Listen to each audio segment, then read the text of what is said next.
नमस्ते छात्रों। आज हम कक्षा 8वीं हिंदी सुगम भारती में से दूसरी इकाई का पाठ 5वां संतवाणी का स्वाध्याय पूर्ण करेंगे। आपको वर्कबुक, पेन साथ में लेकर बैठना है।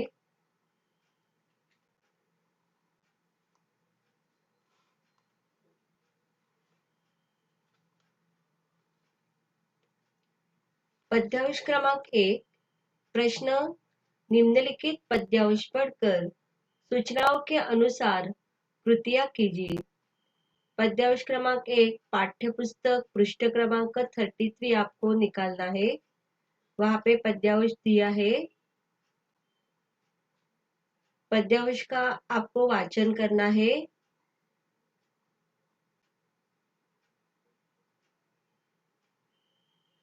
वाचन के बाद यहाँ पे हमें संजाल पूर्ण करना है।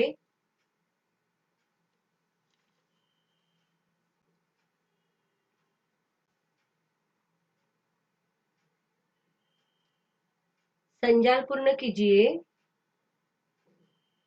कृष्ण प्रेम में मीरा की स्थिति।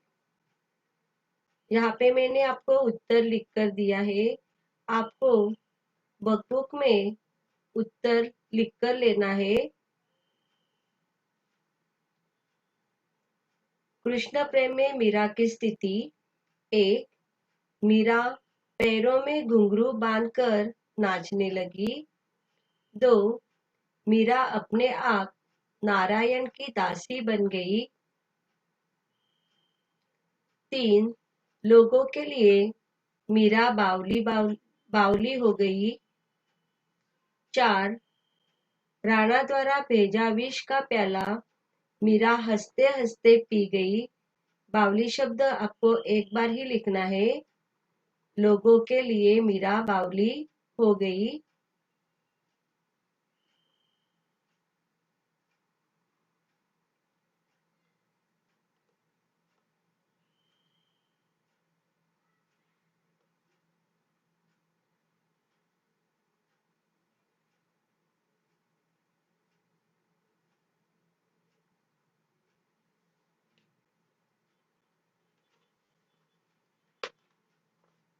तो पद्यांश में उल्लेखित कृष्ण के दो नाम: एक नारायण, 2 गिरिधर।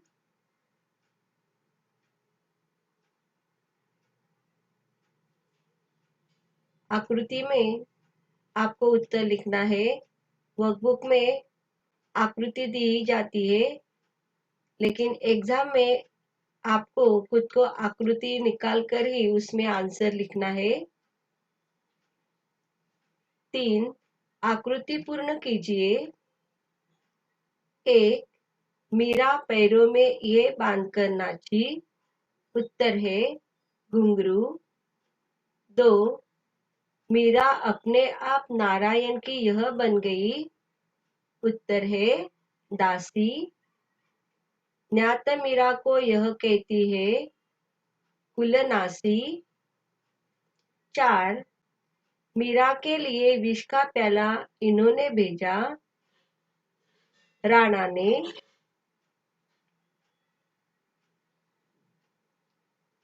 कृति 2 शब्द संपदा। निम्नलिखित शब्दों के वचन बदलकर लिखिए। वचन बदलकर आपको लिखना है। दासी का क्या आएगा? दासिया। और प्याला का प्याले। आपको लिखकर लेना है।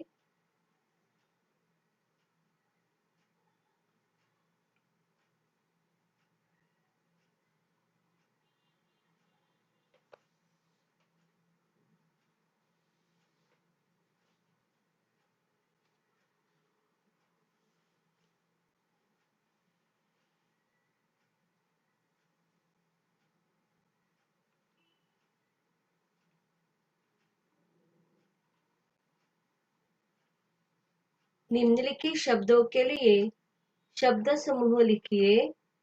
यहाँ पे हमें शब्द समूह लिखना है। गिरिधर, गिरी को धारण किया था जिसने।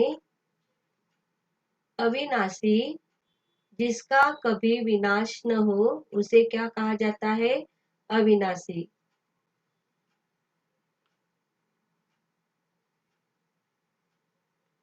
कृति 3, भावार्थ, स्वमत अभिव्यक्ति। पद की पंक्तियों, 2 पंक्तियों का सरल अर्थ लिखिए। हमें यहाँ पे सिर्फ सरल अर्थ लिखना है।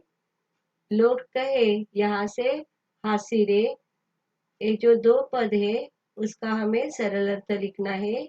मैंने यहाँ पे आपको सरल अर्थ लिख कर दिया है। मैं वाचन करती हूँ, आपको लिख कर लेना है। उत्तर है, लोग कहते हैं कि मीरा कृष्ण प्रेम में पागल हो गई है और सगे संबंधी कहते हैं कि मीरा ने कुल यानी घराने की प्रतिष्ठा थी, मर्यादा थी, उसे कलंकित कर दिया है। सिर्फ आपको 2 पंक्तियों का सरल अर्थ यहाँ पे लिखना है।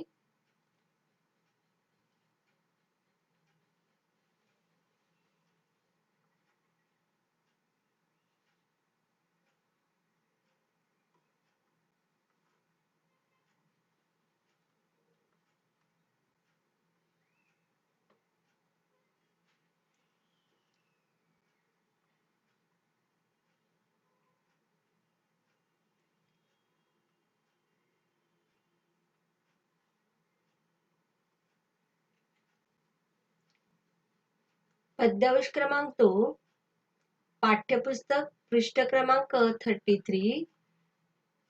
पद्यांश यहाँ पे दिया है, दर्शन बिन दुख न लागे नैन, जब से तुम बिछुड़े प्रभु मोरे कभू न पाओ चैन। यहाँ से लास्ट लाइन, मीरा के प्रभु कबरे मिलोगे, दुख मेटन सुख देन। यहाँ तक आपको वाचन करना है, पढ़ना है।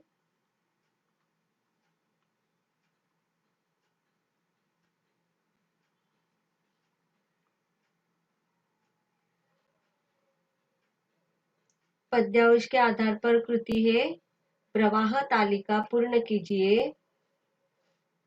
कृष्ण विरह में मीरा की स्थिति,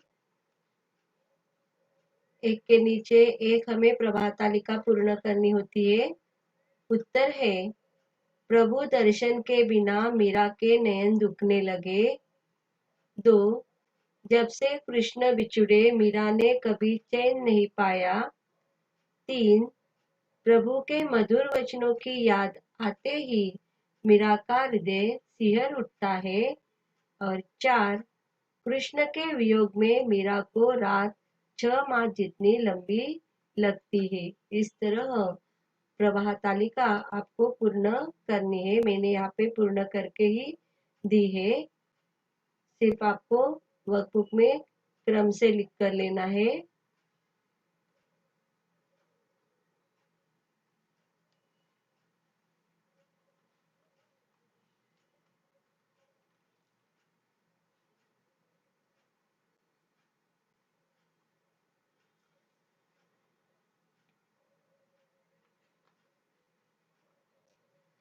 पद्यांश में आए इस अर्थ के शब्द लिखिए।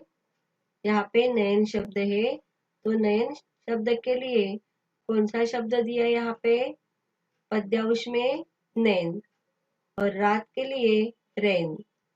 आपको ये ढूंढकर लिखना है।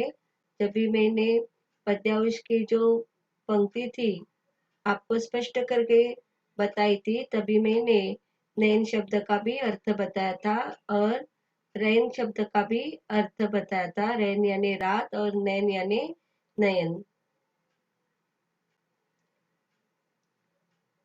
परिचय से ऐसे प्रश्न बनाइए जिनके उत्तर निम्नलिखित शब्द हो। उत्तर हमें रैन ही आना चाहिए।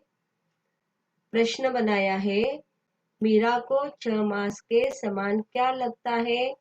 तो रैन। रैन मतलब क्या बताया है वहां पे? रात। 2, चैन, जब से श्री कृष्ण मीरा से बिछड़े उन्हें क्या नहीं मिला? तो चैन। तो इस तरह आप जब भी प्रश्न बनाते हो तो उसका उत्तर दिए हुए शब्द ही आना चाहिए। और प्रश्न चिन्ह देना आवश्यक है।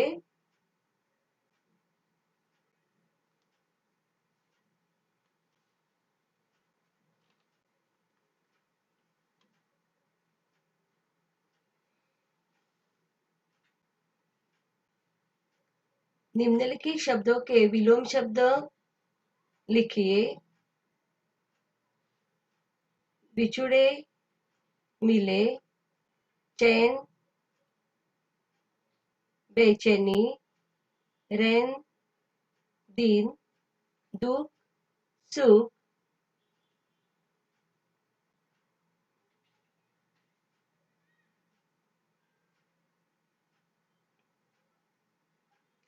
निम्नलिखित शब्दों के लिंग पहचान कर लिखिए। रैन स्त्रीलिंग है, कथा स्त्रीलिंग, दुख पुल्लिंग, चैन पुल्लिंग।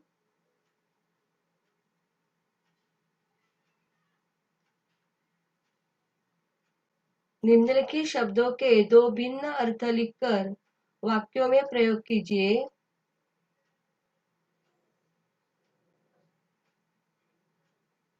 यहाँ पे कल का अर्थ है चैन।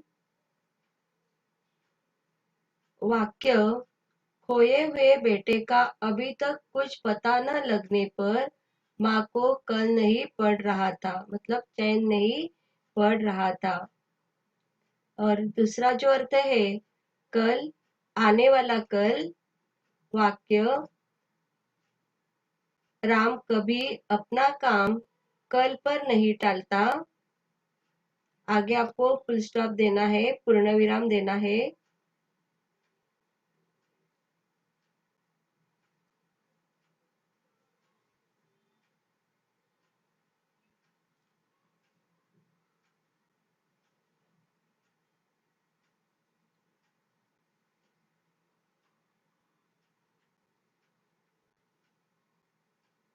पद्यांश क्रमांक 3। यहाँ पे जो उपरयुक्त पद्यांश का भावार्थ लिखिए, ऐसा प्रश्न आपको वर्कबुक में दिखाई दे रहा है। वहां पे पन्ना क्रमांक 102 आप देखोगे तो वहां पे कविता का भावार्थ है। कविता के भावार्थ में आपको उपरयुक्त पद्यांश का भावार्थ आपको लिखना है। जो मैंने यहाँ पे पद्यांश दिया है तो पद्यांश का भावार्थ आपको वहां से लिखना है। भावार्थ का मतलब पद्यांश क्रमांक जो 2 है तो आप वहां से भावार्थ लिख सकते हो। पद्यांश क्रमांक 3, पाठ्यपुस्तक पृष्ठ क्रमांक 33।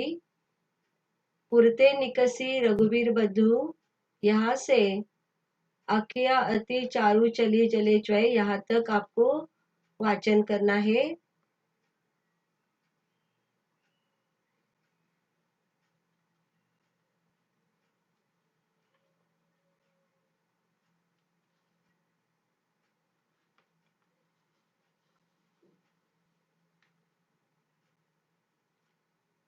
संजाल पूर्ण कीजिए। सीता की थकान दर्शाने वाले शब्द।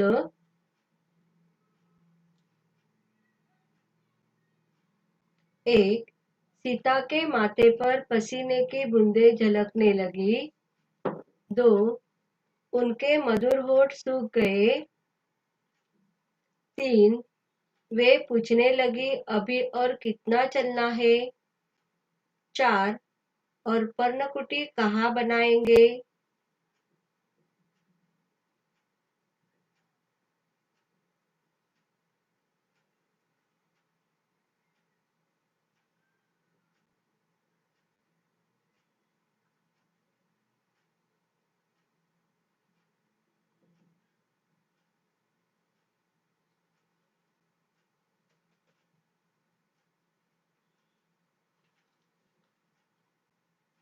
पद्यांश में आए इस अर्थ के शब्द लिखिए। सुंदर के लिए चारू शब्द है और होठ के लिए पुट शब्द है। 3, लय संगीत निर्माण करने वाली दो शब्द जोड़ियां लिखिए। डगद्वय मधुराधरवे, कित हवे जलच्वे।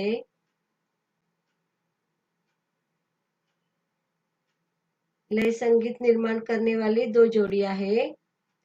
कृति 2 शब्द संपदा। निम्नलिखित शब्दों का अर्थ लिखिए। पुर नगर, मग मार्ग, प्रिय पत्नी, हित कहा। पद्यांश में प्रयुक्त विशेषण ढूंढकर लिखिए। 1, 2, चारु और मधुर।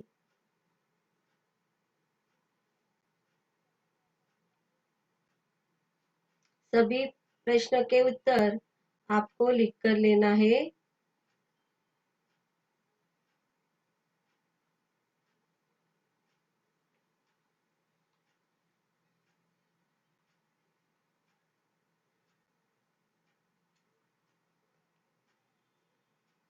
निम्नलिखित पद्यांश पढ़कर सूचनाओं के अनुसार कृतियां कीजिए। पद्यांश क्रमांक 4, पाठ्यपुस्तक पृष्ठ क्रमांक 33। जल को गए लखन है लरिका, यहाँ से पुलक्यो तनु बारी बिलोचन बाड़े, यहाँ तक आपको वाचन करना है।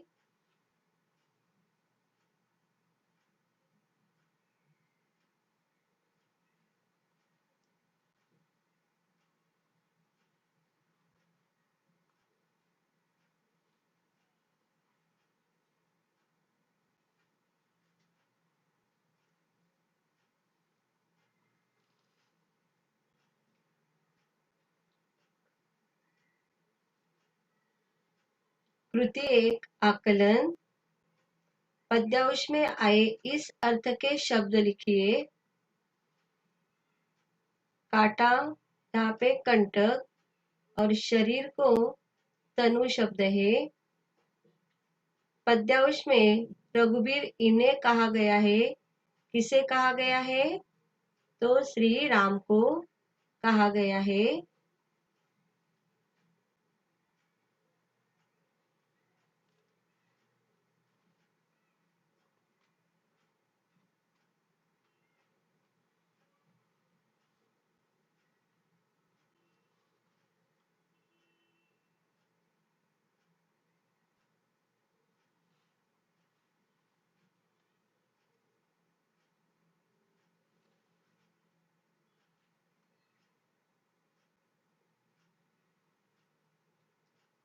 कविता की पंक्तियों को उचित क्रमानुसार लिखकर प्रवाह तख्ता पूर्ण कीजिए। यहाँ पे जो उत्तर है, मैं उत्तर जो मैंने लिखकर दिया है यहाँ पे उसका सिर्फ वाचन करती हूँ। पहला जो वाक्य है, परिको पिय छाह घरी कहे ठाड़े, अरु पाय पाखिर्यो भूभरी ढाड़े, बैठी विलंबलो कंटक काढ़े, पुलक्यो तनु बारी बिलोचन बाड़े।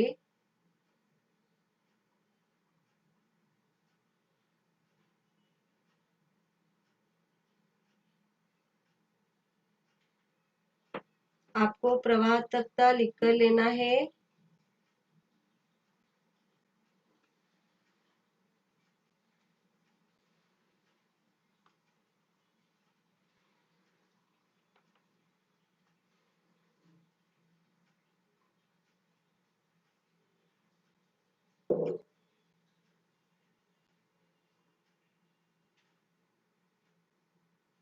कृति 2 शब्द संपदा। शब्दों के शुद्ध रूप लिखिए। लखन लक्ष्मण, लरिका लड़का, परिखो प्रतीक्षा, बिलोचन लोचन। निम्नलिखित शब्दों के पर्यायवाची शब्द लिखिए। बयारी पवन, जानकी सीता, पाव पाव, छाह छाया,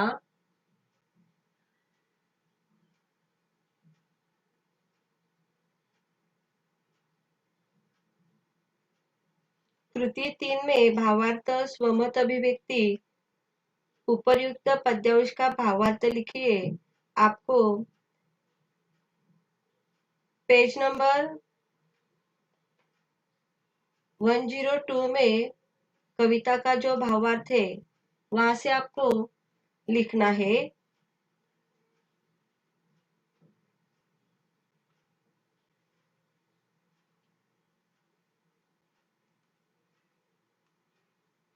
और व्याकरण और भाषा ज्ञान वहां पे दूसरी इकाई के गद्य पाठों में आए 10 स्त्रीलिंग और पुल्लिंग शब्दों की सूची बनाकर उनका स्वतंत्र वाक्यों में प्रयोग कीजिए।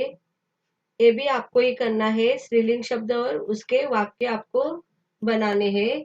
उसी तरह पुल्लिंग शब्द और उसके वाक्य भी आपको ही बनाने हैं।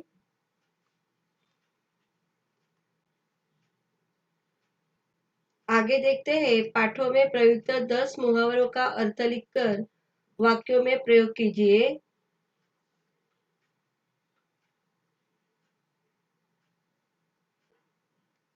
कंधे से कंधा मिलाना,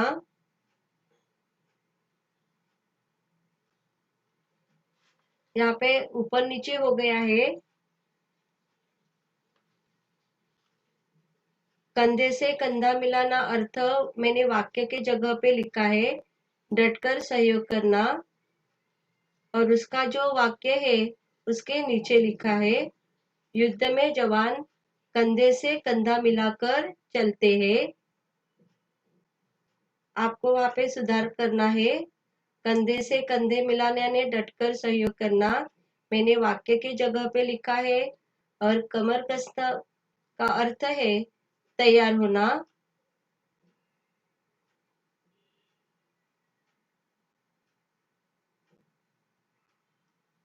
कमर कसना का वाक्य खुद को ही लिखना है।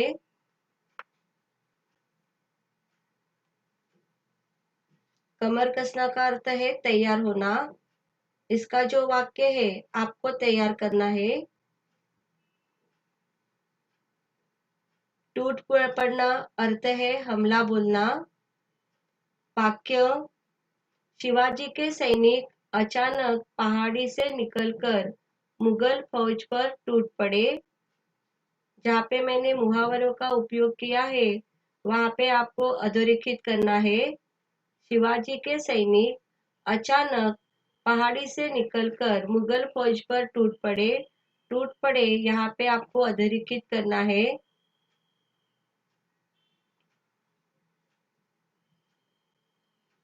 4, अपने मुंह मियाँ मिट्टू बनना अर्थ स्वयं अपनी प्रशंसा करना।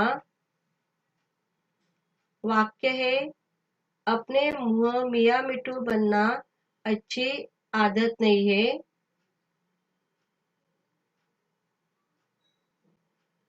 5, चुल्लू भर पानी में डूब मरना अर्थ है अपमानित होना। वाक्य, जब सबके सामने राजू का झूठ पकड़ा गया तो उसके लिए चुल्लू भर पानी में डूब मरने वाली बात हो गई।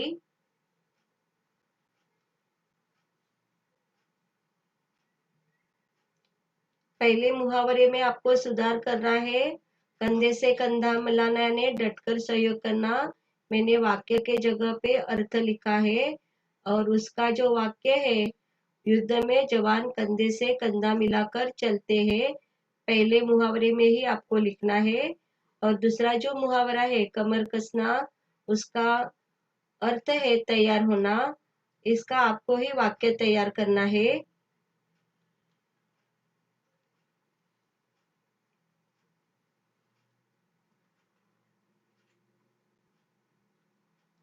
आगे का मुहावरा है फूट फूट कर रोना, अर्थ है बहुत रोना। वाक्य आपको लिखना है। 7, प्राण मुरझा जाना अर्थ है बुरी तरह डर जाना, व्याकुल होना। वाक्य, आतंकवादियों को देखकर सोहम के प्राण मुरझा गए।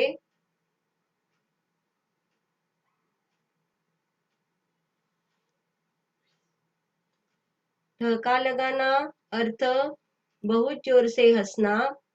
घोड़े बेचकर सोना, निश्चिंत होकर सोना, चार चांद लगाना, किसी चीज को सुंदर बनाना। यहाँ पे मैंने सिर्फ आपको अर्थ लिख कर दिए हैं और इसके जो वाक्य है आपको खुद को लिखने हैं।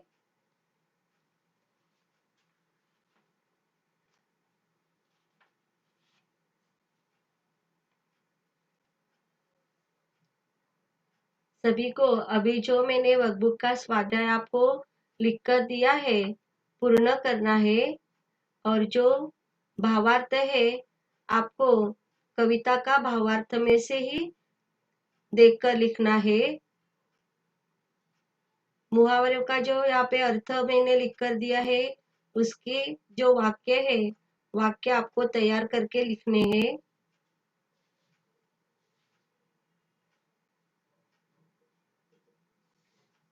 अगली तासिका में आपको ग्रामर जो नोटबुक है लेकर बैठना है।